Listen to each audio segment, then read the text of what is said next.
Fearscape Media Network, exploring the unknown, one podcast at a time.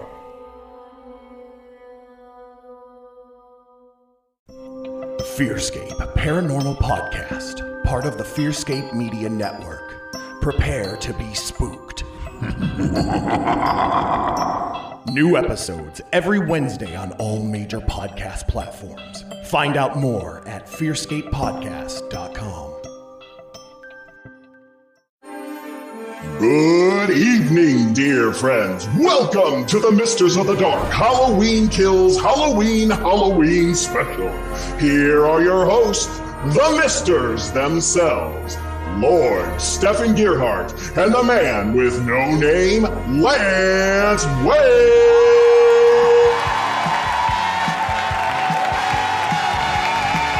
Happy Halloween, everyone! Yes! Happy Halloween! It's like Christmas to us! We are so happy to be with you here tonight. We are beaming directly to you from nowhere, a suburb of parts unknown, before a live studio audience. That's right, Stefan. We have a jam-packed night of thrills, chills, and spills just for you. That's right, Stefan. So, without any further ado, let's bring out our first guest, the Queen of Scream herself, Jamie Lee. Stefan, she isn't here. Say what? Yeah, we couldn't get a hold of her. Oh, you little bastard. Okay, well, no bother, dear friends. Let's then welcome the man who none of us would be here tonight without, the master of horror himself, John Carpenter. Funny story. He isn't here either. What? You couldn't get a hold of him either? I gave you his phone number. Oh, I did, but he just laughed at me for an hour and hung up the phone. As we all do. Oh, well, anyways, I guess let's just get right to the nitty gritty and just give our review of the latest installment of the Halloween franchise, 2021's Halloween Kills. That's right, Stefan. Shut up, Lance. Let's talk about this movie. Spoiler alert, okay? We're going to ruin it for you. Or if you watched it, it may have ruined it for you, depending on where you stand. Depending on where you stand on the film. Wow, I am curious. See, I was thinking today, I was like, Halloween Kills, it didn't kill me as much as it just made me very indifferent. Yeah, very indifferent as well. I even did a poll on our Twitter page to see what people thought of it here. And it's still going on, so you can still go to MOTD podcast on our Twitter there. But right now, the poll was, how did you feel about the new Halloween Kills movie? We've got loved it, hated it, meh, or there's a new Halloween. Surprisingly, 58.3% have said they loved it. 16.7% hated it. 25% had just said meh, and no one said there's a new Halloween, which is good, because if they're following us and you said that, I would have been super mad. Yeah, that was one thing I was looking forward to also with the release of this film. I thought, okay, now I don't have to update people on the fucking Facebook page about Halloween Kills news. I can finally, but no, get this. All I'm doing now is fucking updating people on the fucking sequel. Yeah, I know. Well, and that's before we even get into the movie. This was from the get-go when they retconned Halloween, which, by the way, before I even talk about this, what is with the new trend of having a sequel to something and just calling it the exact same thing? I thought the same thing. So we got Halloween, right? Now, if it's a remake, I get it, but this is a sequel. So to 2018's Halloween, was a sequel to the first movie completely foregoing all the rest of the sequels. So therefore, since we don't get Halloween 2, we lost the fact that Laurie and Michael were brother and sister, right? So that's fine. They got rid of that, which I think was dumb because that was one of the most compelling pieces of the franchise to me. And I will agree. We are both in okay. Because without it, it doesn't make any sense, but whatever. Yes. And this fucking film tried to, right. failed miserably. So, but anyways, so they call it Halloween. So the sequel to Halloween was Halloween. At least Superman had the goddamn nerve to at least say Superman Returns. Like that's exactly what I was thinking. But look, the new Scream 5 called Scream. Yes. Oh my God. Group 9. Yeah. What's going on, man? The exact same thing. Yeah. Just call it Returns. Like I know what they're doing is they're trying to look at it as like a soft reboot, right? Yeah. Like, yeah. I get that. These aren't the only two examples. I can't think of any other at the moment, but there are other ones as well where they're doing these soft reboot / sequels and they're just calling it the same. Why not? Why? I don't know. I mean, if you're saying it's part of continuity, because all it's going to do is like, guess what? When I go to look up the Halloween movie, I get 3 that come up now. Yeah. The only thing I can think that is just because they've literally called all the other Halloween sequels almost everything else you can fucking call it. We've had 2 Halloween 2s.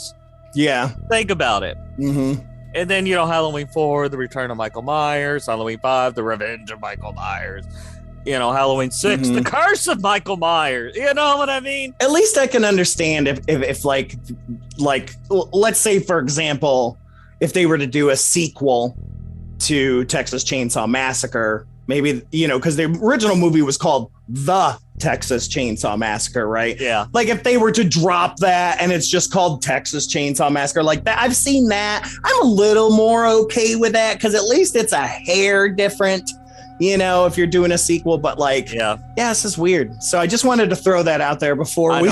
It's something. I believe me, dude. I was thinking the same exact thing. Thank you. Okay, good. If they come out with a Nightmare on Elm Street sequel like this, I think I would love if they've just called it Another Nightmare on Elm Street. Right. I'd be okay with that. That'd be even better. At least like I Know What You Did Last Summer was like, I still know what you did last summer. Yeah. Well, and then sometimes they come back. The sequel. Sometimes they come back again. And then there's a third one too. It's sometimes they still come back or something like that. Yeah. Something. Yeah. So yeah, give me some play there because obviously there are names because here's the sequel to the soft reboot there is called Halloween Kills, right? So this is all done by director David Gordon Green. This is his masterpiece trilogy. For when this was first being talked about, this was the trilogy to essentially wrap up Michael Myers in the continuity that existed because at this point, dude's 75 years old. Yeah, and oh God, I don't know. Listen, here, you went on your tangent. Mm-hmm. Let me go on mine. And I know you've heard me say this before. Something that drives. Listen, and this might. I don't think it will blow many people's minds because I doubt a lot of people care. But Michael Myers, I listen. I'm like every other horror junkie nerd out there in the world. The first Halloween is a classic to me. It's a masterpiece. Chef's kiss. I love it. Blah blah blah blah blah. But Michael Myers, like out of all of the slashers, horror characters, whatever you want to call them, he has always been the least interesting to me. Mm-hmm. Well, because he has no motivation. Like they have literally just tried to say he's pure evil, which is why I liked the whole Laurie being his sister, because at least there was some sort of motivation of, ooh, I left a family member. I still got to get my other sister, right? Yeah, and that is what I have never, and I'll go into this more towards the end of our review or whatever. But something that drives me crazy and like I said, I've probably brought this up to you before, is when people say, I think Michael Myers is the scariest of all the slashers because he's more believable. Michael Myers has been set on fire. Hell, he got shot in the head. He got shot. He's been blown up, decapitated. Stefan, how is that any different from any? No, I mean, at least Jason, Jason, they try to be like, oh, well, he's, been, electrocuted or whatever. And that changed his blah, blah, blah, blah, blah. But yeah, Michael, especially now if we're retconning this, he's just human, right? Which makes no sense. So to be perfectly honest, the only one that really fits the bill of absolute real is Leatherface. Exactly. I feel like that, and I guess that's one reason I can never, because I like most of the sequels. I think 4 and 3. I like 3. And I love H2O. I mean, there's a number of love Halloween 3. I know it's not Mike Myers, but same here. I think they're fun. But the only reason I feel like people that aren't really into horror, I feel like they think, oh well, Halloween's legitimate. Out of all of the other, the Nightmare on Elm Street, the Jasons, they're all schlock. But the Halloween franchise is legitimate because it has Jamie Lee Curtis in some of them. Right. Yeah. Friday the 13th has Kevin Bacon, y'all. And like I said, let's just go into the review. Yeah. At the end of it. All right. So, anyways, this was when it was pushed to Universal, I believe is who owns him. Yes. When it was pushed, he basically said, I'm going to film these back to back to back. And the last film is going to be Halloween Ends, which we'll briefly talk about. And they're going to kill off Michael Myers. Again, like I said, makes sense if they're playing him as human. Dude's 75 years old at this point. Yeah. Right. Yeah. So I get that. I'm okay with that. Let writers remake and go from there. That's fine. Yeah. It's not going to be the end. No. Spoiler alert. It's not going to be the fucking end. No. But in terms of this continuity, it's wrapping up. This new retconned continuity anyways. Because even H2O at the end, his head got cut off, but then you find out in Resurrection that it was like the fucking EMT guy. He put the mask on him or some shit. But anyway, so this was filmed back to back to back.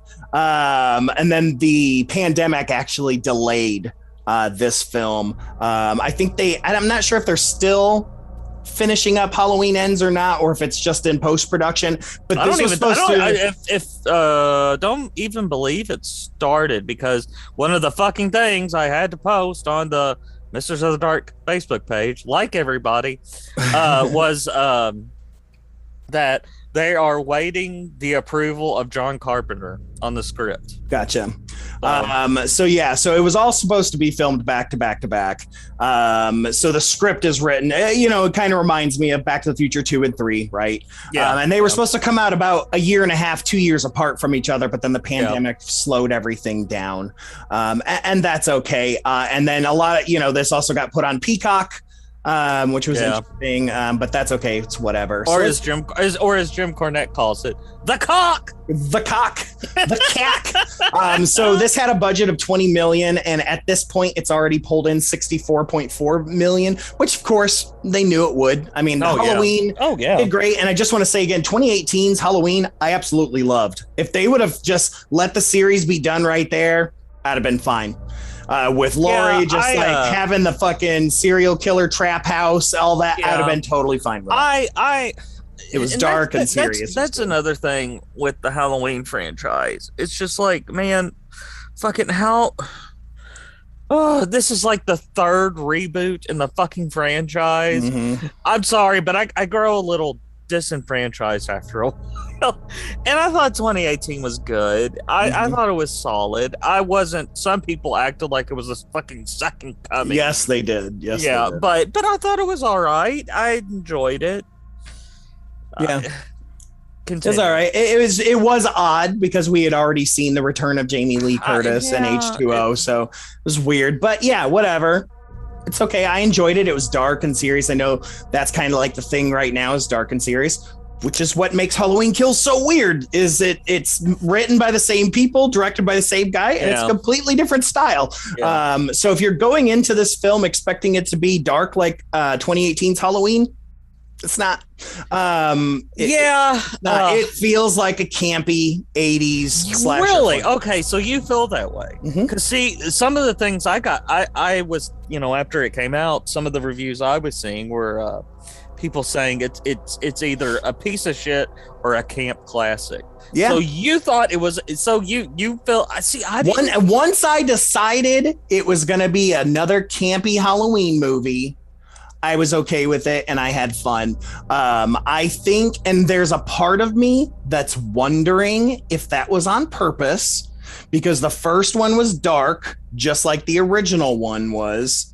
Once we get to the sequels, they get a little campy, right? And so it much like how the sequel trilogy to Star Wars kind of mimicked Star Wars and then mimicked Empire Strikes Back, mimicked Return of the Jedi. I'm wondering if there is a same thing happening here, that he is in a sense kind of mimicking, because what did we see in there, and we'll get to, was an homage to Halloween 3. Yeah. Right. So I'm wondering if he played on that idea of what sequels tend to be like. Right? You want my honest opinion? Yeah. We're on this show, so I'm not gonna lie to you. Unless they want to throw some fucking money our way, I'll say Halloween Kills is the fucking Citizen. It is Citizen Kane. Anyway, but no. I feel like this, and I feel like this is done with a lot of franchises, mostly in the horror genre, but I'll relate it to the It franchise. It Part 1 came out, and I'm sure it had a big budget, but it was such a great film. I mean, one of my favorite films. Agreed. Period. I love it. Chapter 1. Yeah. It 2 came out. It Part 1 made a shitload of money. Just a ton. Critically acclaimed, blah, blah, blah. It 2 came out, and I feel like with some of these franchises where you say, okay, we're going to give you, a limited amount of money, and then you can do your Part 2 or Part 3. And I almost feel like they're like, we know this is going to make money, but we don't fully trust it. So here's some for Part 1, and we'll see how it goes from there. Yep. And when It Chapter 2 came out, and I like It Chapter 2, I thought it was a fun film. Same. I didn't like it as much as the first film, but they were just like, oh my God, Part 1 made, here you go. Here, just take it. And it was fucking over the top. Do you understand? No, I 100%. And I'm going to back you up by saying, the initial budget for 2018's Halloween was $10 million. Okay. It made $255 million. Yeah. The budget for Halloween Kills was double. It was $20 million. Yeah. See, there you go. And when you have extra money, you're like, well, what do we do with it? Exactly. I don't know. Let's hire 400 extras. Yeah. Evil dies tonight, Stefan. Evil dies tonight. I don't know if you were aware of that. Yeah. I don't know. And it's like, let's get the original actors from the original movie that played the kids and the nurse, except for Tommy Doyle. Let's go ahead and make him Anthony Michael Hall because we need him Irish as fuck.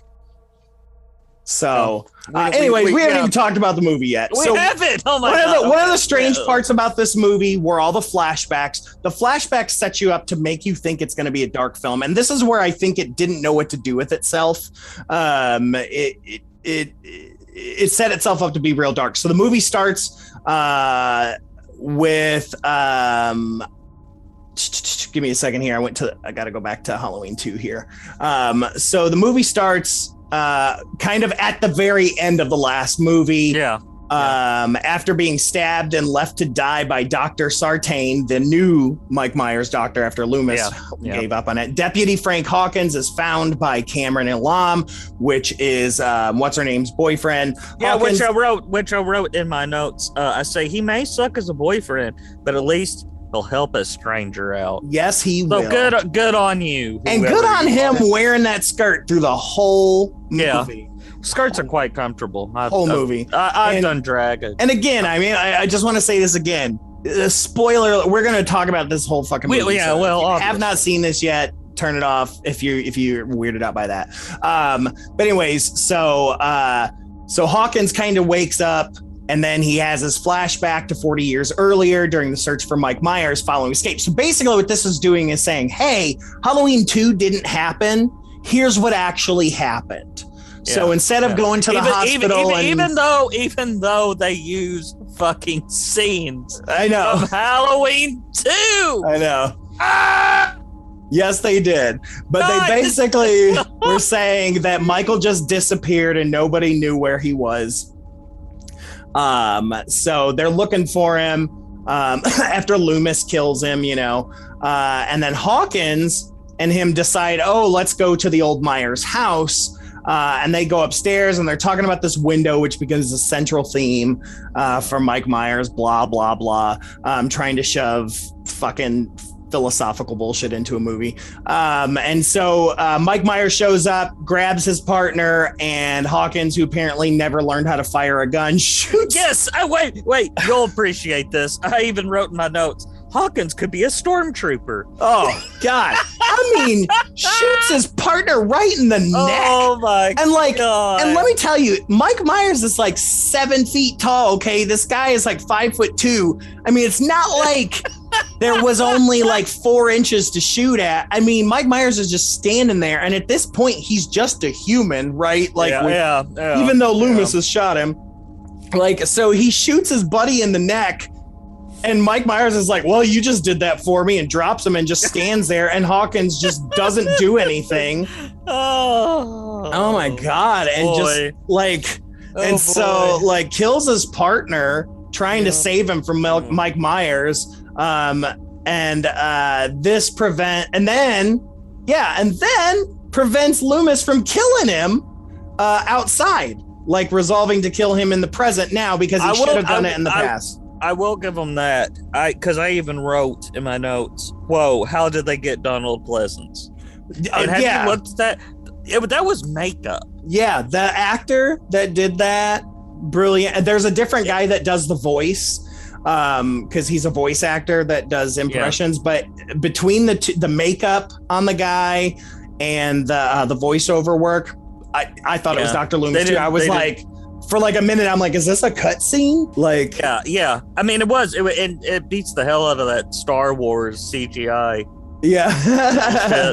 Yeah. Again, I thought it was really well done. Yeah, I agree. I thought it was really well done too. And also because you don't know it at this point that he stops. Right. Yeah. You don't know that he prevents it. But I did think that was a really powerful scene. The cops cornering Michael Myers. Well, again, knowing the rest of the movie, this was foreshadowing. Having Michael in the center, surrounded by people. Yeah, but I did think that because we're so used to seeing Michael Myers, he just blah blah blah, he just rampages and hides. And yeah. We never see him really contained. Yep. For the most part. So then we've got we hook back up with Tommy Doyle. So we get Tommy Doyle, which from the trailer we all knew it was Tommy Doyle. This was the kid that Laurie babysat, and is played by Anthony Michael Hall. Now, for the script that is there, Anthony Michael Hall was perfect. He played obnoxious Irish guy. Yep. Like, he was perfect. I mean, he was absolutely perfect. Yeah, he pulled out a lot of things from his Edward Scissorhands. for sure. But I was like, wait, is this set in Boston? Where's this at? Because he was playing obnoxious, like 40-year-old stereotypical Irish guy. But anyways, they're at the local bar celebrating the 40th anniversary of Michael's arrest and imprisonment. And they're there to commemorate the memory of his victims. And he's there with Marion Chambers, who is the nurse in the first movie, who Michael jumped on the car and tried to kill, but she got away. And it's the actual actress, same actress, as well as Lindsay Wallace, who was the other little girl that Laurie's friend was babysitting. Same actress as well. What? I don't. Is that really? Yeah, I looked it up. Same actress. Okay. It is. That's why I was surprised they got Anthony Michael Hall. Maybe the kid that played Tommy Doyle wasn't acting anymore, maybe, or they just wanted another name, I guess. I don't know. And then, of course, we had Cameron's dad, Lonnie Elam. So Cameron, of course, which is Laurie's granddaughter's boyfriend, who they have put in, was briefly encountered Michael in 1978. And then of course they toast Laurie. I don't know if where she was or what was going on. Obviously they don't know what's going on in the last movie. Well, and I fucking that Anthony Michael Hall fucking monologue. I even wrote, I said that could have been cut a little fucking short. Especially because it's like the talent show, and obviously they do it every year, and you're gonna get up there and just give that monologue. It just felt out of place. Yeah, it went. Well, I thought to a point it worked. I did. I really thought, but it just, you could have cut. I could have had him do one sentence of that and then sing a fucking song or play the guitar, like, because here it's a talent show, so it's like you're just gonna get up there and read a news article, essentially. Like, you know, robbing those fucking mermaids of their fucking time on stage, right? And then we've gone from a dark movie. Stefan doesn't want to talk about the mermaids. I don't, because I want to get through this. Halloween Kills. So then we get back to Laurie's house where it's on fire. Laurie's leaving. She sees the ambulance. We see this in the trailer. She's like, "Let it fucking burn! Let it burn! Yeah, let it burn!" I love angry Jamie Lee Curtis.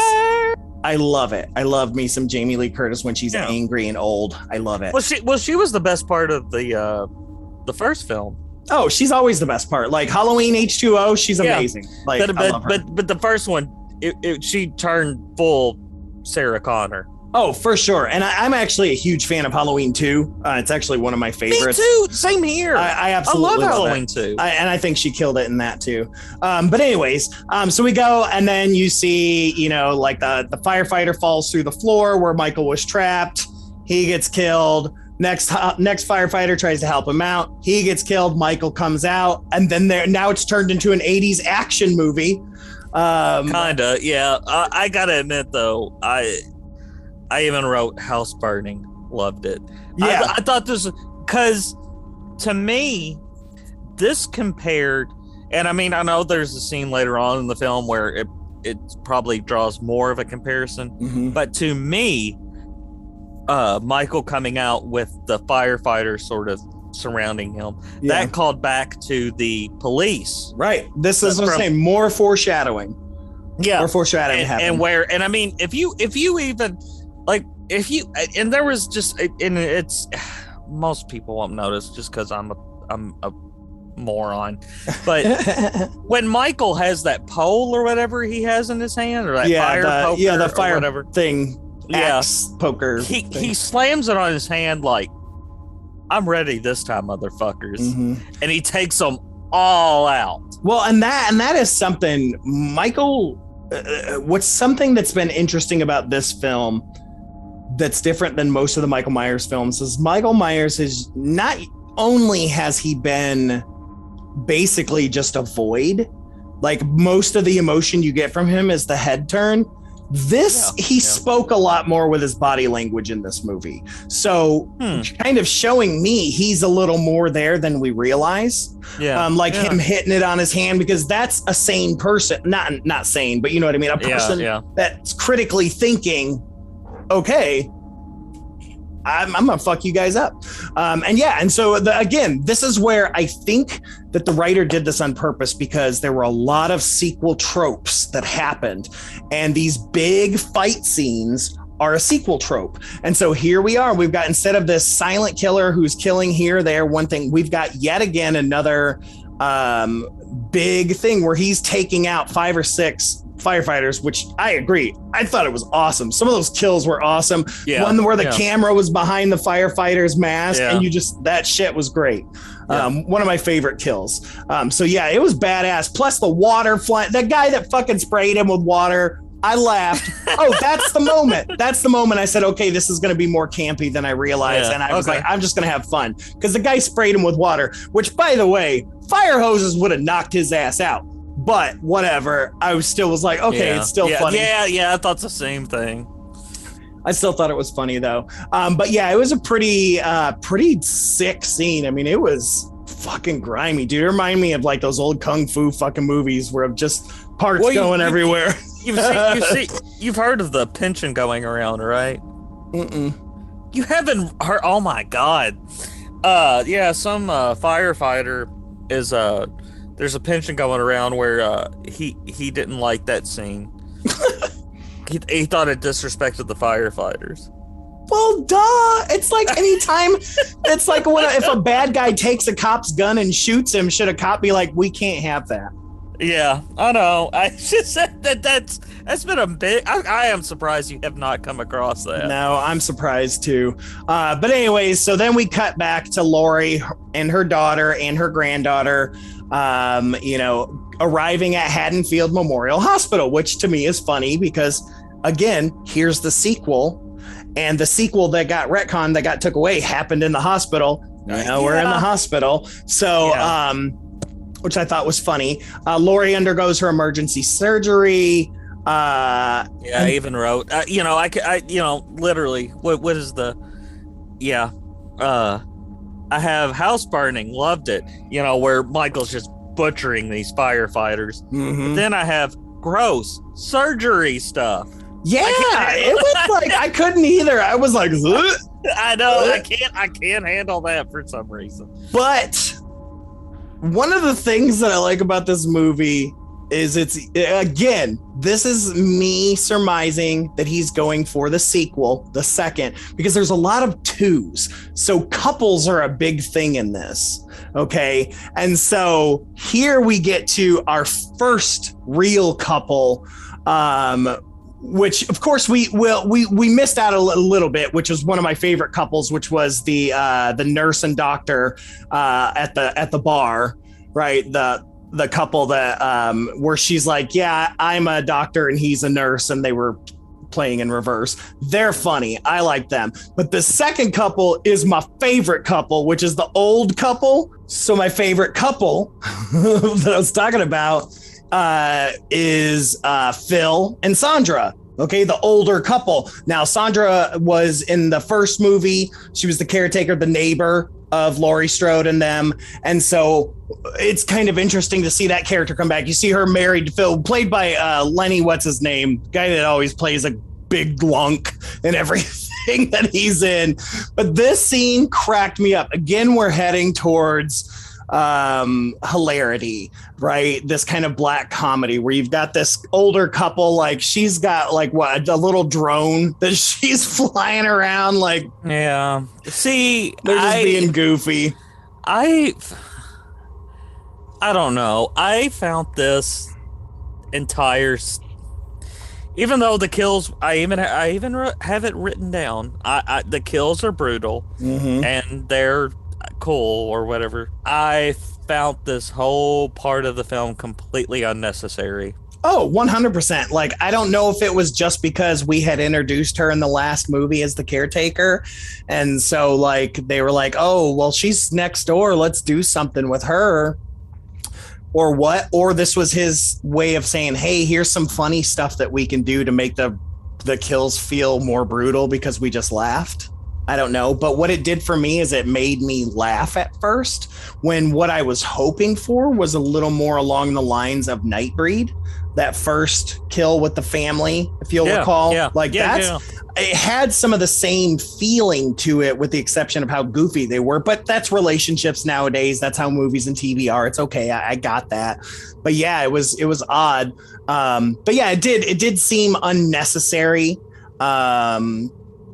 It almost felt like filler, because the runtime's only 105 minutes. So we're just over an hour and a half. We're an hour and 45 minutes. So it almost felt like they didn't have anything to cut. So they were like, all right, well, let's keep this big long scene in. Unless the whole thing is to set up that he's just pure evil. Like he's just heading next door just to kill somebody else. So, but again, couples, right? Here's twos. He's killing people in twos. That's something I didn't pick up on. I don't know if it's clever, but it's something I didn't pick up on. So Sandra and Phil, they end up dying very brutally. It was pretty crazy. Oh my God. Pretty brutally. That is an understatement. I mean, I will say these are probably... It was a weird moment, because he's killing, Phil's dead, but yet he's still he just keeps grabbing a knife, stabs him, grabs a knife, stabs him, grabs a knife, while Sandra's still alive watching this. And it was just odd, because then here's this guy who just a few minutes ago we felt was a little bit more of a critical thinker, now seems like a child, right? Because I don't know.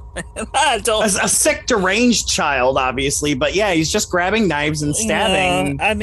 After he's dead, it just felt weird. I think one stab would have been okay, because it felt goofy. I was laughing. It made me laugh. You can't. That's one thing and I'll get more into it towards the end, but you can't really look at this film critically. You know what I mean? You can't give it any real critical thinking. It just kind of is what it is. Mm-hmm. But let's continue. So then at that point, and you got the weird bar owner, because we're back at the bar, and so you got the weird bar owner who can't talk very well. I don't know if he was like a cameo or if he was anything. It was really hard to understand him. So I don't know. I don't remember if there was a bar in the first movie or not. Was this like a shout out to that? I'm not sure. But anyway, so you got Vanessa and Marcus, right? Who are there. That's that the doctor nurse couple.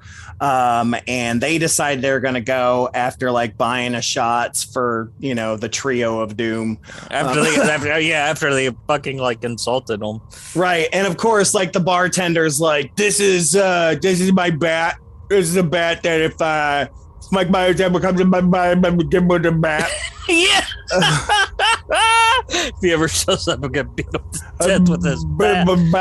I don't remember what it said on it. Old Huckleberry or something. Huckleberry, something old Huckleberry. Yeah, am I thinking of Pulp Fiction now? I don't know. Yeah, I know. But anyway, so on the news, it pops up that that newscast of all the killings that took place. So Tommy and Marianne, Lindsay and Lonnie, they go out because Vanessa goes out to her car. Vanessa and Marcus go out to, and somebody's in the back seat. And already I'm like, dude, do not be leaving your girl to go to that car by herself just because you forgot the freaking stethoscope. But so at this point too, I think that one of the newscasts had shown that two people had also escaped from the mental asylum. And so already there's a red herring. And I didn't know if the red herring was for us or for the people in the movie. But it gets explained later. There's a reason. Listen, don't give this film any don't. So anyway, so she supposedly encounters Michael in the backseat of her car. So they run in, and then Tommy goes into. No, you're forgetting the line, because I did write this down because I did love this line. She runs up to her husband or whatever, and she says, "Go look. I think Michael's in the back of her car." Oh yeah. He says, "Go look." Hell no. Yep. That is the most honest response in any horror film I have ever heard. It was the most real response, because that's what I would have done. Yeah, exactly. Like, oh no, he can keep the car. We're getting the hell out of here. He has seen movies where he's like, I'm a black dude, I'm going to die. Like he knows the horror movie rules, and he's like, no, this isn't gonna happen. Okay. So they go in there, they tell that, not me. So they go in there and they get Tommy, and this is where Tommy goes into Irish mob mode, and grabs I even have written, "You're so tough, Tommy." Right. Oh, I know. And again, like I said, he's such a big man with a baseball bat. The reason Marcus and Vanessa were leaving in the first place is because they saw that this shit was happening in their neighborhood, and so they wanted to get home, knowing that Michael Myers is out there and all these people have died. That's why I'm like, girl, what do you do? Marcus, what are you doing letting her go? But anyways, so they go out there. Tommy and the mob of the bartenders all go outside. Yeah. And, he's got old Huckleberry now. Apparently, he just stole it from the bar owner guy. It's because the bar owner makes no more appearance. And it's officially now Tommy. No. So the Irish man has taken away the black man's cool thing. So cultural appropriation. Wow. It's already cultural appropriation right here. We're going there now, ladies. I'm gonna go there. there because I would rather had Mumble Joe with the bat. I can't. Okay, let's. I'm gonna get you back, Mars. Oh my God! Let's go. Let's do something. Anyways, else. He goes out there. The windows are foggy in her car, but no one else's car. For some reason, the windows are foggy before she even gets in there. But obviously, that's so that you can't see who's driving the car. The car just peels off after Tommy Doyle smashes the front window with a bat. You hear it crash.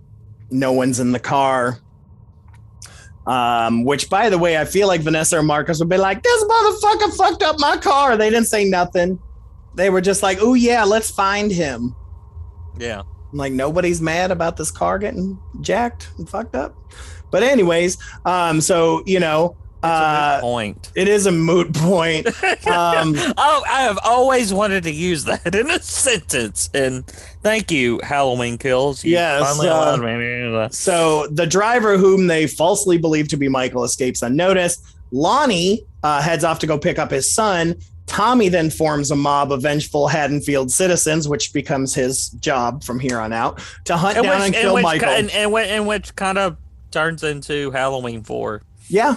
Mm-hmm. Again, there are a lot of sequel tropes, but B, homages and tropes of the Halloween sequels. So again, I think it's on purpose. So they go off to try to find Michael and kill him. So the police then inform Karen and Allison that Michael escaped and is still alive. And Karen decides she's not going to tell her mother, Laurie Strode, that Michael is still alive. Just like a Karen. Yeah. Just like a Karen. Mm-hmm. I wonder, do you think that name was intentional? I don't know, because the Karen didn't become popularized until like last year or the year before, really. And 2018's Halloween came out way before that. Yeah. So, and her name was already Karen. So I don't know. I know I have it written here. I don't know at what point, but I know I wrote Judy Greer is a babe. Oh, I've always loved Judy Greer. Yeah. Yay or nay? Yay, for sure. Yeah. Definitely not a classic beauty, but different. But I dig. There's something, about Judy Greer. Yeah, she gets me going. And that Christmas sweater It's just that she wears through the whole. And movie. and I hate Christmas. I couldn't remember, like, because I didn't rewatch the first one, the 2018 one, so I couldn't remember why she had on a Christmas sweater, but I don't know. She wears it through the whole movie. But anyways, so she decides she's not going to tell Laurie, even to the point where her mom's like, we got him. We got the motherfucker. And she's like, yeah, we did, Mom. We got him. Yeah. We got him good. We got him so good. You should have seen him, Mom. And I'm like, Laurie, like, I know you don't have 15 movies behind you this time, but you know he don't die that easy. Like you always got to wait to see if he's dead. Like, so it was out of character. And again, on drugs. I know, but it felt out of character. I think because we know Laurie's full history, not this retconned history. So the full history Laurie to me is like, she knows better. She would have never just assumed he was dead. But again, this is only the second time she's faced Michael. So according to this, so. Yeah. Whatever. So she thinks she's dead. That's Michael is the most believable killer. Right. So Allison reconciles with Cameron because Cameron shows up because he was there to get Hawkins to the hospital. And Lonnie shows up to the hospital. They decide they're going to hunt down Michael. And like Allison, the granddaughter, decides she's going to join the mob too, because she wants to avenge her dad's death, who Michael killed in the past movie. Yeah. So I'm like, I get that. But of course, Karen's like, no, you are going to stay here and you are going to watch your grandmother. Yeah, that works. I don't know what. I'm so done. I'm already done with this movie. Yeah. And then on top of that, Hawkins gets rolled into the same room as Laurie, which just seems weird to me. But sure, whatever. And they reminisce about their relationship. And honestly, I thought, I'll be honest, I thought these were some of the best scenes in the whole film. Sure, it just felt out of place, but yes, they were some of the best scenes. Again, here's a couple, plus we've got Lonnie and his son Cameron's the couple, but then you've got Cameron and Allison as a couple. Like, so we've got these twofer relationships. So we've got this kind of forced relationships between Hawkins and Laurie, where you learn quite a bit, where they talk about their former relationship. All the while, we go back to our small mob of Lindsay, Marion, Vanessa, and Marcus. Because they've split up at this point. Like Tommy takes a group, and then like they have another group, and they go off and they're just trying to find Michael. Yeah.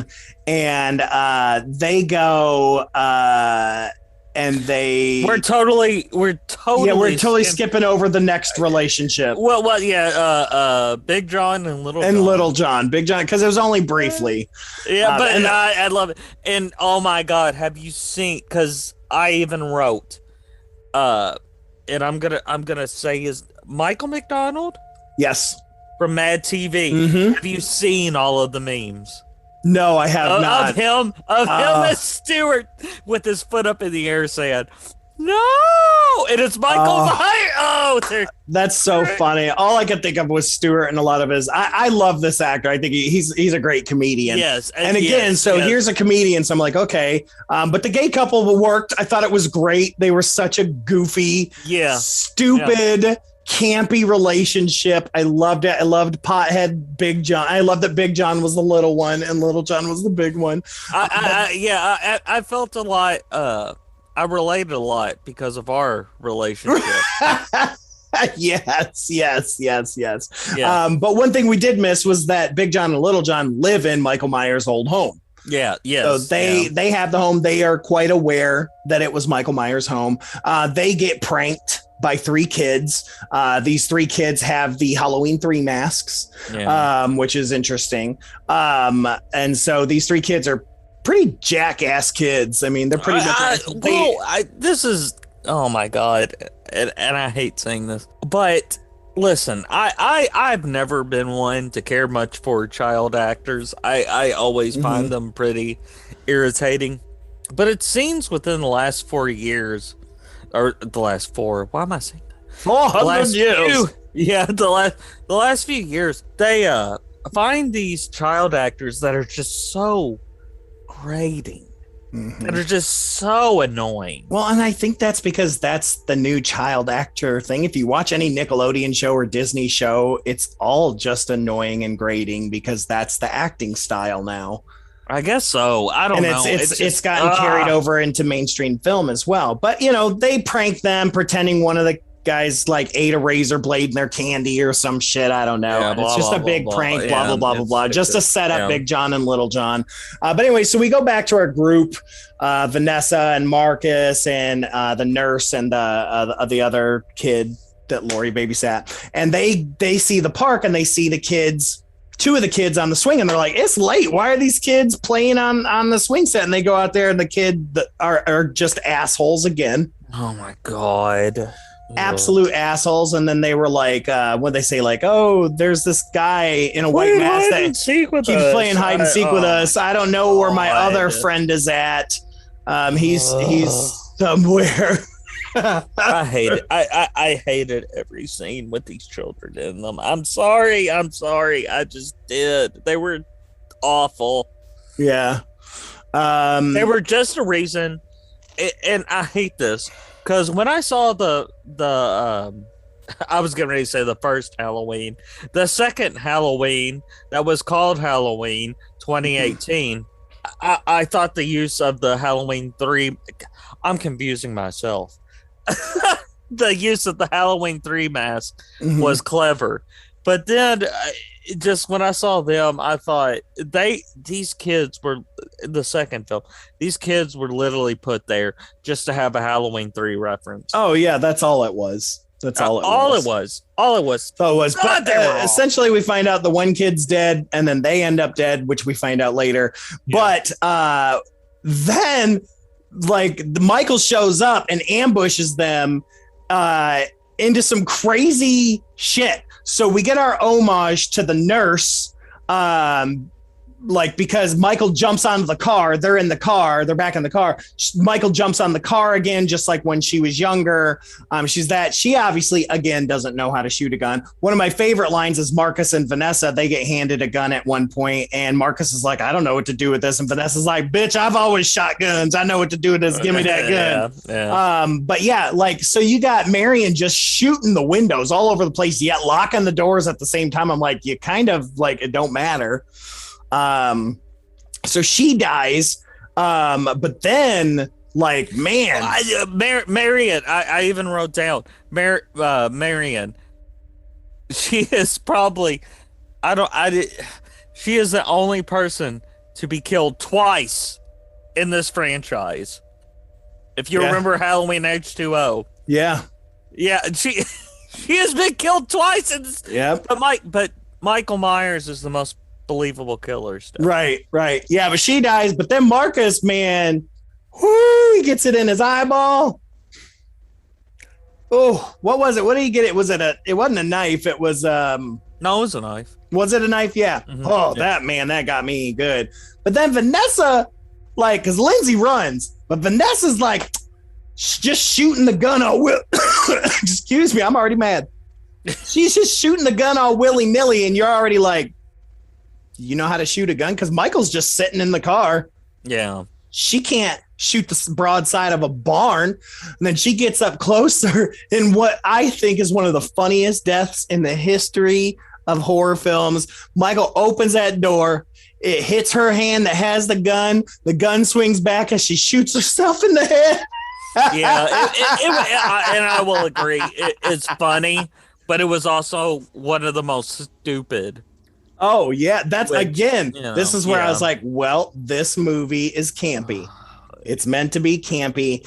And it reminded me of, like, for where we are politically, it seemed like you wouldn't have these old school stereotypes of characters, like especially racial characters, but like her especially reminded me of so many like older Black girl characters from like the late 90s, early 2000 horror movies. Like especially like think of Kelly Rowland in Freddy versus Jason, who I love, but like Vanessa was almost identical, similar type character, right? Like acting that way, blah, blah, blah, cocky, like just that character of that caricature type, I guess. I mean, it just seemed, it seemed out of place again. Once again, here's this out of place.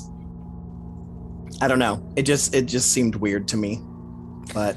And Stefan just went there, folks. I didn't. The man with no name, Lance Wayne, he didn't go there. I'm just surprised it seemed out of place. I am completely squeaky clean.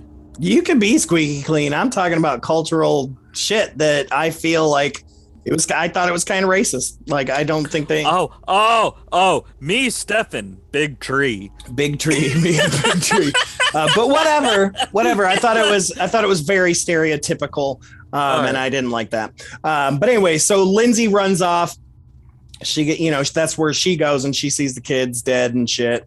And she hides underneath this scene, which seemed like identical to Lord of the Rings when the hobbits hide behind the tree.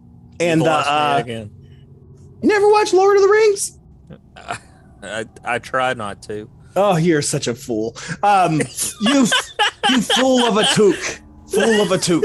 I don't get that, but okay. But when Bilbo and them are hiding from the ring wraiths, they jump kind of down into a ditch and go underneath the roots of a tree and hide as this thing walks by and it can't sense the hobbits. Well, this is essentially the exact same scene. She jumps, she hides, gets into the roots of the tree, and Michael Myers walks by and doesn't see her.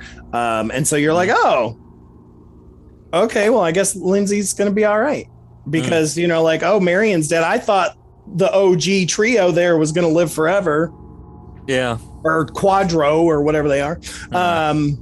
So she just hangs out and you're like, okay, so, yeah, I guess we're good. And then Allison, Cameron, and Tommy and Lonnie, the new mob, right, shows up because at this point, Allison's already told her mom, fuck you, I'm going to go do this regardless. And Tommy's like, yeah, come on, let's go mob up. And, they're driving around telling people, get back in your fucking houses. But they discover the scene. They discover the bodies of everyone in the playground. And then they find Lindsay traumatized and injured, but she's surprisingly still alive. So that's good. So let's go back to the hospital. So Tommy takes Lindsay back to the hospital while Lonnie, Cameron, and Allison look at the map and realize that it's a straight shot to bum, bum, bum, bum. Michael's Myers house. Oh boy. So then you're like, well, wait, was that just where he was going the whole time and Laurie just happened to be in the way? Right? That's what you wonder, because at least in the 70 or whatever, the second original sequel, he's like, nah, I'm gonna go to the hospital and kill this hoe. Like I'm gonna yeah, I don't know. It's weird. Okay, why? Okay, it's a straight shot. He just wants to go to the house. What does he want to take up residency there? Yeah, does he feel like, oh, I can refurnish it? Now I know that the house has always been a central theme. Yes, I get it. Okay, for every movie, I get it. But yeah, they deduce that he's heading home. Tommy then reunites with the former Haddonfield sheriff Lee Brackett. Yes. Whose daughter Annie was killed by Michael in 1978. So Sheriff Brackett is now just a security guard at the hospital. He's just a geese. I didn't look him up to see if that was the same actor or not. It is. It is. Yeah. Yeah. And I saw him as the. And I kind of call back to our last episode. I saw him as the Joe Biden of the film. He's there, but he's not there. Yeah. Oh, and then, man, then you got the sheriff, man, the sheriff with the cowboy hat, the Old Town Road looking dude, and I'm just like, just give me the bounty hunter from Jason Goes to Hell Again. I'll just take it. Oh my God. Okay, thank you. Because I even wrote down, I thought, Creighton. Yes. Ripoff. Yep, Creighton Duke ripoff. And I would have much rather have had him instead of not quite Hootie and the Blowfish. So Tommy inadvertently tells Laurie that Michael's still alive. So you get a big fight between Laurie and Karen, and then asking, well, what's up with Allison? What's going on with that? But all while this horse shit is happening is Big John and Little John. We get to go back to Big John and Little John because we know I loved Big John. Because now we know that Michael's heading back to that house. So what's Big John and Little John doing? Well, they're smoking pot and watching TV and just hanging out. They got the charcuterie board. I mean, they are living the life, dude. I'm like, this is the life I want to live as Big John and Little John. Well, we do. Me and you, this is how we spend This is what our mansion is similar. Yeah, this is what we usually do. I've heard of a lot. Ironically enough, I've heard of a lot of people. They were annoyed by Big John and Little John. Oh yeah, dude. My buddy that I went with hated them. I loved them. They were two of my favorite characters. Because here's the thing, I hated Big John, but I liked him because Little John made me like him. Yes. Like he's an unlikable character that you like because you like Little John so much that you're like, well, he's got to be good if Little John likes him. A lot like our relationship. So all the while, like I said, we're seeing Little John and Big John. This stuff's happening while we're also seeing Laurie trying to leave the hospital because she's like, I have to kill him. I'm fucking Laurie. It's my job. I have to do it. Excuse me. Then I get a little mixed up here, but essentially during all this, Little John and Big John get killed. And it's a tough one. I mean, I gotta say, because you really you become part of that relationship. Like you really like those guys. But in the end, God, I hated it when Michael McDonald, he saw Michael Myers and he said, "He finally came home." Yeah. Oh, yeah. That completely some cheesy obliterated lines. it. Some cheesy lines for sure. Also, Big John locking the door and then it was unlocked later on. I just wanted to throw that. Well, and I hated, like, after he says that, you cut to his death is off screen. Mm-hmm. I just no. Yeah. I don't know. Well, you find out that the driver of Vanessa's car was Lance Tivoli, who's a fellow patient at Smiths Grove Psychiatric Hospital alongside Michael and escaped when the bus crashed. He arrives at the hospital and he's just looking in the window. Yeah. At this point, there's already a mob of people because all these people had died at this point, and people are trying to figure out because all the firefighters have dead. There's people in the neighborhoods that are dead. Like there's just all this people that are dead. So there's a lot of people there.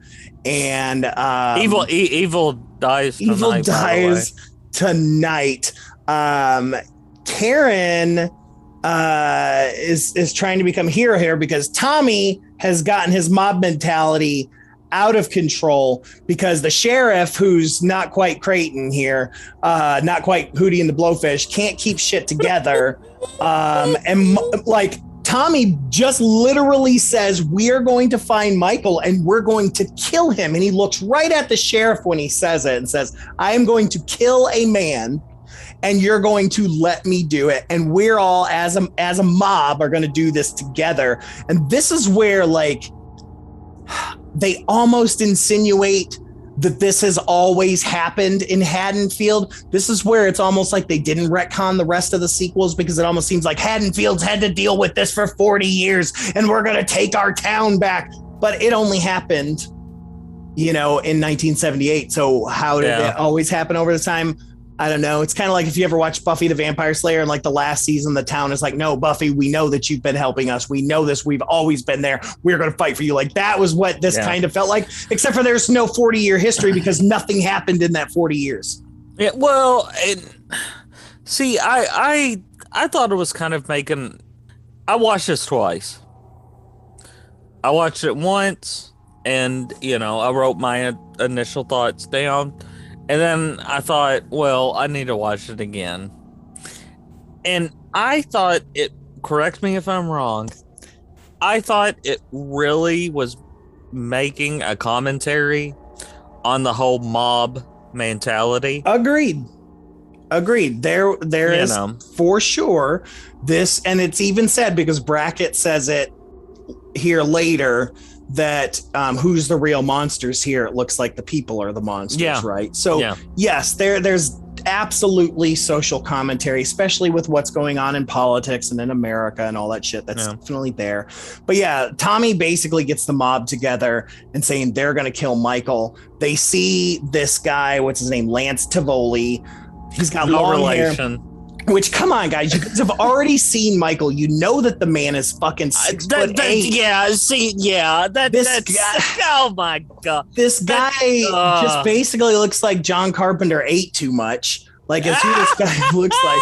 Super short. That's why you're the best. Like, there's no way that this guy's Mike Myers. Like, I wouldn't even have thought it because I'm like, this guy's too little. He's a little too wide. Yeah. Like, and he's wearing different clothes. Like, and why is he gonna bang on the window saying "help me"? Like, come on. But whatever. I understand mob mentality. I get it. Evil dies tonight. Evil dies tonight. And evil dies tonight. Okay. And so they mob up, and they're just running over each other, and people are getting trampled, like, because it's a small ass little room, and I guess it's just commentary. Again, it's whatever.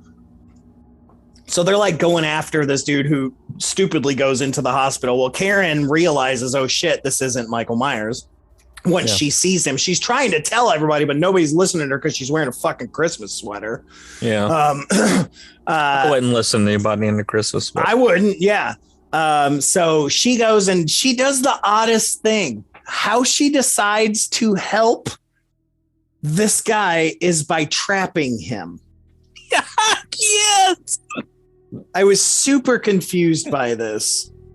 Like, she puts him in between a hallway that has two sets of doors, one on either end, where the mob's coming onto both sides. She says, I'm going to stay out here. You lock yourself in. I thought the exact same thing. I didn't understand it in the least. Now, if she was like, go hide in one of these rooms and we can act like these doors had never been opened, like that would have worked. But no, she's like, just stand here in the hallway and I'm not even going to tell people that you're not him. And she just stands there as people start banging on the door, trying to bash their way through, trying to get in to get this guy. This guy looks over, like, he grabs the fucking fire extinguisher. I think he's going to fight back, but no, he just busts the window and then decides to kill himself by jumping out the window, which everyone just moved out the way instead of trying to catch him, which here's a group of people. They could have caught him and saved his life. They all just moved out of the way. Splat. He gone. And that was gruesome too. Ooh, they showed that. Yeah. Well, that's just the human condition, though. Right. And that's you see something falling from the sky, you're gonna move out of the way. Sure. But I mean, they had enough prep time to know that he was jumping. It wasn't like it was like, oh, there he is. I don't know. I think so, but regardless, Brackett then says, at this point, he says the mob is turning into the monsters from their fear and panic. This is where, blah blah. Laurie, which by the way ripped her fucking stitch trying to go after fake Michael here, which, oh god, if she ripped her stitch, dude, like, what's her fucking guts are coming out, like, she's just crazy.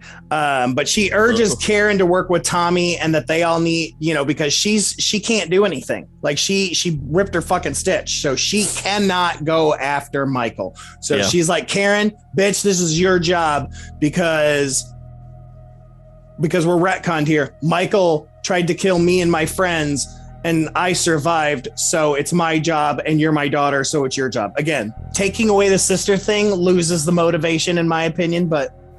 Same here. No, I agree. I mean, whatever. She could have been fucking Danielle Harris's character. It's whatever. Karen, you know. So, but I did like bringing Tommy back. I thought that was cool.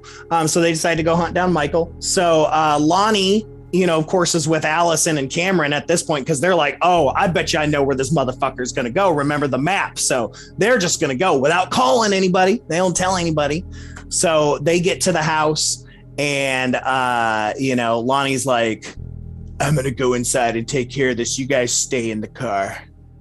Yeah, sure. Your teenage kids are going to agree with that, especially when you go in, the door's unlocked, which, by the way, Big John locked the door.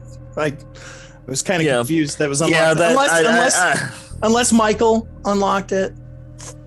We're back to critical thinking, Michael. I'm not sure. I have no idea. I want to go to bed. But Lonnie goes in there. You know, they hear gunshots. You don't see what happened. Allison and Cameron run inside. They find the bodies of Big John, Little John, and Lonnie. So Lonnie's killed off screen. I did think that was a really unnerving scene, though. How he posed them. Oh yeah, he posed them like the photo. The photo. Yeah. Again, critical thinking, Michael, which was strange. Yeah. But yeah, and then of course, again, Lonnie's whatever. So then they get attacked by Michael.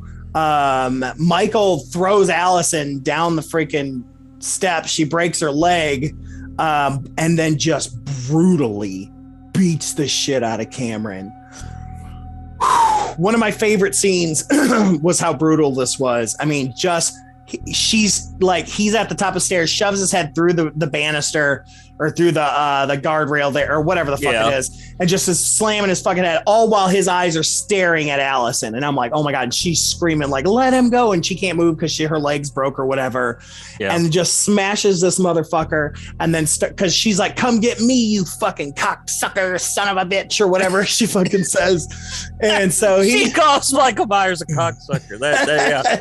Yeah. And comes downstairs, but as he passes, he notices that Cameron's still alive and just fucking rings his fucking head, dude. Oh, it was glorious. It was a beautiful fucking moment. Absolutely phenomenal. Now, did Michael kill children before in any of the other films? Like children, not teenagers? No. Yeah, I didn't think so. So it was weird that he killed those kids in the park. I was just thinking about that because like Jason's thing was always, oh, you don't kill kids, only the teenagers not looking after the kids, you know? So, well, I remember there being a big fuss with, during the release of the 2018 version, because remember that it's that long shot and he goes and he kills a couple of people. Mm-hmm. And there's the crying baby. And people were upset that Michael Myers didn't kill a baby. Yeah, I don't know. The thing is, like, we don't know anything about him because it's Mike Myers. So we don't know. Is he? I just thought it was fucked up because it was like, I just thought of all these people that like, you want to see a scene in a film where no, I think it's somebody just that if you're gonna push him as pure evil would kill a baby, right? So are you trying to give him humanity? Like that's the thing you try to wonder. Because Jason, one of the things I love about Jason still in some twisted fucking way has his humanity, you know, like because he's doing it to please his mother or to revenge on his mother, blah blah blah. They have a code. That's the thing. Yeah, with Michael. The other slashers, they all have a code. Yeah. Jason, Freddy, you know. Yeah. Freddy, it's kind of light, but he has somewhat of a code because his biggest thing is about revenge. Yeah. I mean, Leatherface would kill a baby. It's veal. I don't know. I don't know. I don't think Leatherface. But I don't know. I'm just joking. Yeah. No, they would raise him and make him a cannibal. Yeah. Anyways, move on from this. We don't need to talk about this unless you got something to say. Well, I was gonna say something about Chucky. that character is constantly evolving because of the series. Yeah. So move on. Moving on. Anyway, so you think Allison's about to get killed by Michael when Karen shows up and stabs Michael with the pitchfork that was in the Halloween decorations of Big John and Little John. So that was kind of a cool scene. I did like that. She then steals his mask and taunts him to follow her, which is a really weird scene because we see Michael Myers different than we've really seen him. Like, he legit just looks like an old guy. Like, he's balding on top. You don't really see because it's shadowed. They don't want you to see his face, but I mean, you see enough of it and you can see that he's bald on top. Like, it was weird. It shows just how much of the mask personifies him for sure. Yeah. Okay. So she lures Michael into the path of Tommy's mob. So Tommy's got a mob again. He just keeps finding them. He just keeps getting these mobs. Wish I could find a mob. Like, his mask is just sitting there. This is where he gets encircled for the third time. He's encircled by a mob for the third and final time. And you wonder what's going to happen, but he picks up his mask and he puts it on. And then you're like, oh shit, y'all about to get fucked up. But he gets the shit kicked out of him, essentially. He's just gets fucking pummeled and seemingly killed by the mob, with the last final blow being by Karen. She stabs him in the back. Yep. And then just walks away. Again, I'm like, he was in a burning building in a sealed fucking basement, and you think that your fucking knife in the back of him is okay? You're going to walk away and say you got him? But whatever. I would have cut his fucking head off, but that's me. Yeah, same here. I would have taken a chainsaw to that fucker. Okay, Lord. Like, she had the opportunity and she wasted it. She just stabs him in the fucking back, hitting no fucking major organs. Like, what are you doing here? Like, in his shoulder blade. Oh, good job. It's like in Friday the 13th Part 2 when she fucking just puts the machete in Jason's shoulder. You're like, oh yeah, that killed him. Oh yeah, look out. Yeah. But anyways, so we're back at the Myers house. We got Allison's there. She's getting medical attention.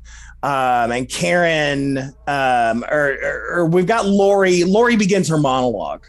Yeah. Right. This is where Laurie begins her monologue. Like, she's talking, I guess, to Hawkins about is he pure evil? We don't know. She's under the assumption that he's dead at this point, though. She knows he ain't dead. She begins to talk about how he's basically like the Hulk. The more you fuck with him, the stronger he gets. Yep. We see Michael stand up and then single-handedly beat the fucking death out of pretty much everyone. Everyone. Yeah. Pretty remarkable scene. Which I knew he wasn't going to die because, we've got Halloween ends. Yeah, we got it. Yeah. But I didn't know if it was going to be the whole, he dies here. How does he come back? Right. Yeah. They were like, no. And Laurie's monologue insinuates this, that he is pure evil. So she's essentially become Dr. Loomis, is essentially what she's done. Is she's become Loomis's character. Instead of becoming Michael's fucking sister, she's become Dr. Loomis. Yeah. Is, in my opinion. So during all this, while Michael's killing everyone, Karen goes back up into the house, and you're like, why? Why is she going in the fucking house? She's just like going to go look at shit. So she's just wandering around looking at dead bodies and blood everywhere. And we go back to the fucking bedroom window, because at this point, Hawkins has already said, oh, it's my fault. I'm the reason that Laurie, this isn't your fault. I did this, because we go back to the window scene and all that shit. And that's where you see him. Loomis tries to kill him, but Hawkins saves his life, blah, blah. So we're back at the fucking window. Karen's there because Hawkins had said, was he looking out into Haddonfield? Why was he always looking out in that window? Like, even when he was a kid, when he was friends with him, when he was a kid, his partner had said, oh, Michael was always looking out the window. Well, you come to find out he was looking at his own reflection. So you got Karen there looking. She sees her own fucking reflection. Boom! Michael just appears out of fucking nowhere. Don't know how he got in there with all the fucking cops and EMTs out front. Not sure, but stabs her to death. She gone. Karen's gone in the weirdest, useless death ever. I thought she was gonna turn into Michael or something. I didn't know what the fuck was gonna happen. I thought this was so dumb. I thought if they, what was your thought? Well, if the monologue, if they had just cut it with the monologue of Laurie Strode and had Michael come back and kill the mob or whatever. And just end it there. Yeah, because I mean, again, without them making Laurie Michael's sister, I guess, are they trying to give her more motivation to kill him in the next movie? Is the only thing I can think of.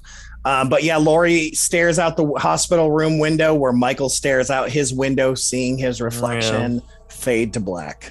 That's our movie. Yeah, I guess they're yin and yang. I don't know. To a lot of people, Halloween Kills was Halloween Kills this franchise. Not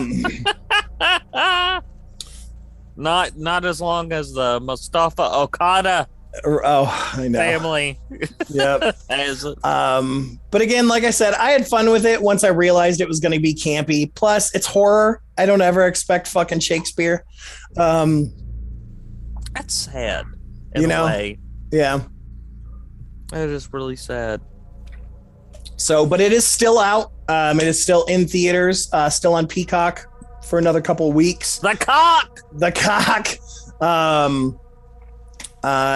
Critical response has been mixed. Like we said, even our polls have been mixed. Some people, it was like you either loved it or you hated it.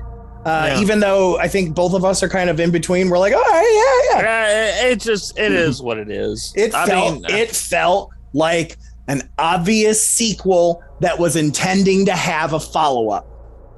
Like how Back to the Future 2 ended. Like you were like, ugh, it ended this way because we have to set up for the sequel. I think personally, and I love Halloween 2. We stated that earlier. I feel like it made the same mistakes that Halloween 2 made, where Halloween, like I said earlier, it's a classic. It defined a genre, whatever. Halloween 2 was just sort of a straight up slasher. I think Halloween Kills just sort of did the same thing. Yeah, and honestly, I think the reason people even let some of it slide is because they know that there's a third one coming. It even says, Halloween Ends was announced alongside Halloween Kills, so they were announced at the same time. And one thing that I've read about Halloween Ends is that it's going to take place in 2022, so it's going to take place 4 years later because both of the Halloween and Halloween Kills take place in 2018. Yeah. So it's going to take place 4 years later, and it's going to address the COVID-19 pandemic. And it says it's going to be a coming of age story. So I'm guessing maybe Allison's going to have more of a role. Oh my God. And they say it's going to be a more intimate movie where some of the characters have processed the insanity of the massacre of 2018. Yet they've also processed the world as it's spun so wildly over the last few years because of the pandemic. So it'll be interesting. What if he just gets COVID and that's how he dies? This is what pisses me off with the Halloween franchise and the uber fans of the Halloween franchise. Okay. And it's like I said earlier, you have these fans that they say, I like Michael Myers because he's so much more believable. Then you have these fans that are a lot like the Jason fans. They're like, I just like Michael because he fucking kills people. Neither of these fandoms are going to be happy when you mix it. No. Neither of them. Because, and I'll fully agree, when you take the character of Michael Myers into the supernatural, it's fucking stupid. they did it in the original series. Mm-hmm. The whole Cult of Thorn. Yeah, the whole Cult of Thorn, yeah. It was fucking dumb. I don't know. I just think it's crazy, this whole, because Friday the 13th fans, they're just like, we just want to see Jason kill some motherfuckers. Yep. We don't care how. We don't care why. Send the motherfucker to space. We do not care. You know what I mean? They don't care. Freddy, I'm a huge Freddy fan. Mm-hmm. It just, and yeah, I do believe Freddy has a bit more substance. Sure. Because he can talk and have relationships and... Exactly.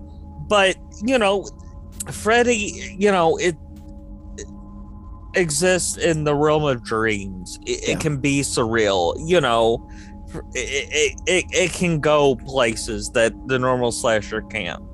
Yeah. Agreed.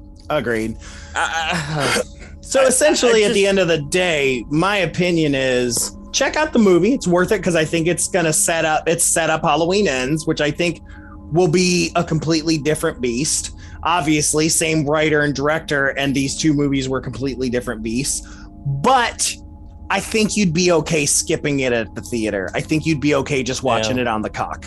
Because I saw it in the theater and it didn't do anything for me. I didn't know. Yeah, because my friends and I went, and so it's like the scares. You have friends. Have friends. I did until I mitered them. Mited. Yep, mitered them. Humana. But yeah, it's like the kills were because it got so kind of campy. I didn't get scared, so there was no reason to be in the theater. You can watch it on the Peacock and be okay, in my opinion. But I still liked it. It was fun, campy. Just go into it knowing it is nothing like 2018's Halloween. Nothing. It's a straight up slasher. It just is. It's just a reason for Michael. All right. Well, that's it. Look, we're done. Okay. Yeah. Halloween killed Lance. Halloween killed Lance. On to the special. So, and with that, dear friends, we come to the end of the Misters of the Dark Halloween Kills Halloween special, and also kills Lance, apparently. As always, thank you for listening, and thank you to the Fearscape Media Network. That's right, Stefan. Good to have you back, Lance. Now, dear friends, this is the moment we have all been waiting for, legit, okay? We would like to introduce to you the boogeyman himself, Mr. Michael Audrey Myers.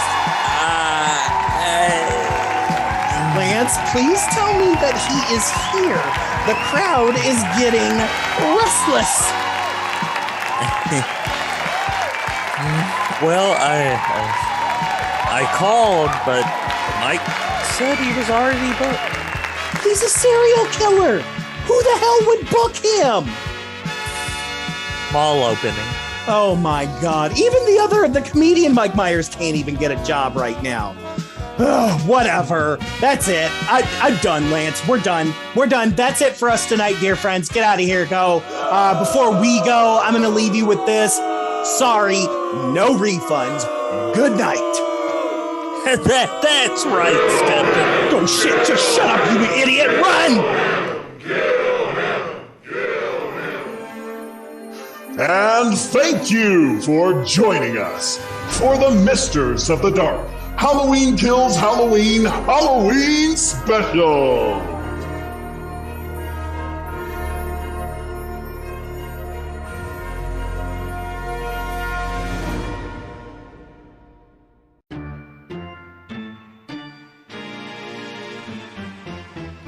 Support for the Fearscape Media Network is brought to you by Manscaped, the best in men's below-the-waist grooming champions of the world.